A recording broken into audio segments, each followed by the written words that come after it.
Have you ever wondered how films achieve that mesmerizing, smooth contrast that draws you right into the scene?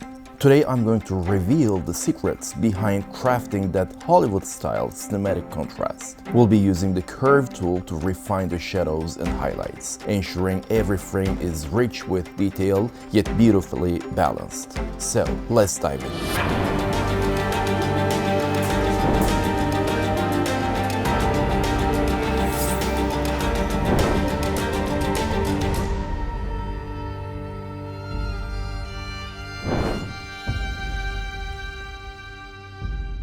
As always, let's start with the project settings. Like in my previous tutorials, I'm working with an SCSD workflow. Today I'm setting up my input color space as Rec 709 because this footage isn't in log format. However, a key difference in today's session is our output color management.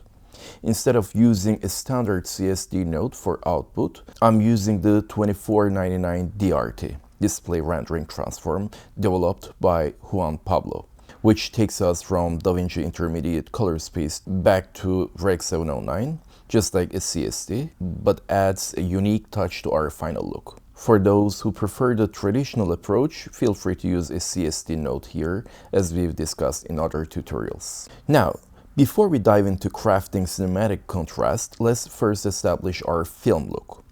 I'll be using DaVinci Resolve's Film Look Creator tool to manage our film emulation from scratch. Here, let's switch to Clean Slate. We'll start with some subtle split toning to enhance the mood first. Just a slight touch. Next, let's add a vignette for depth and halation for that authentic filmic glow. You can notice the halation effect along the edges of her t-shirt. As you can see, it's a bit pronounced, so I'll dial it back slightly for a more natural appearance. Next, we'll introduce some film grain. I typically begin with a 35mm grain, then adjust the amount and scale to taste. Now let's toggle the effect on and off to see the difference it makes. Looking good. Now, I'm liking our look, but I've noticed her face appears a bit too yellow for my taste. So let's fine-tune that using DaVinci Resolve's Color Slice tool with a separate Hue Density node. I'll just add a touch of red to the skin slider to bring out a more natural skin tone. Next, let's enhance the density in her blue jacket to give it that rich, filmic depth. Alright, let's toggle the effect on and off to see our adjustments in action. This is looking much better. Next, I want to create a separation between her and the background, which can help her stand out and give the scene more depth. For this, I'll be using DaVinci Resolve's depth mapping tool. Let's add it to our node tree and allow it to isolate her from the background. Now I'll add another node specifically for tweaking the background. In this node, I'll lower the exposure slightly to darken the background, enhancing the subject's prominence. Now, let's toggle the effect on and off again to compare the before and after. As you can see, this subtle change makes a significant impact. Now, while we've enhanced the background separation, I've noticed that the foreground is still a bit too bright for the look we're aiming for. Let's address that using a power window. I'm going to use a circular mask and change the aspect. Now I'll lower the exposure within this area to better balance the light levels. While we're at it, I think we can also enhance the color of her blue jeans to make them pop. Using the color slice tool, I'll increase the blue density slightly. Let's toggle it on and off to see our progress. I'm loving the changes so far. Now, though we are close to our goal, as I mentioned at the beginning of the video, we are aiming for a more mesmerizing, smooth, cinematic contrast, rather than a stark one. To achieve this, let's make our final contrast adjustment using the curve tool.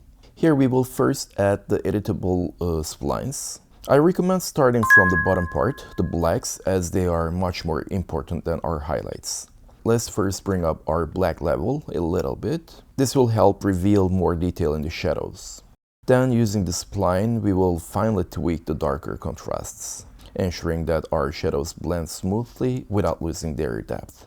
This may initially appear dark, but let's balance it by adjusting the highlights. We'll start by reducing the highlights to ensure they aren't overpowering.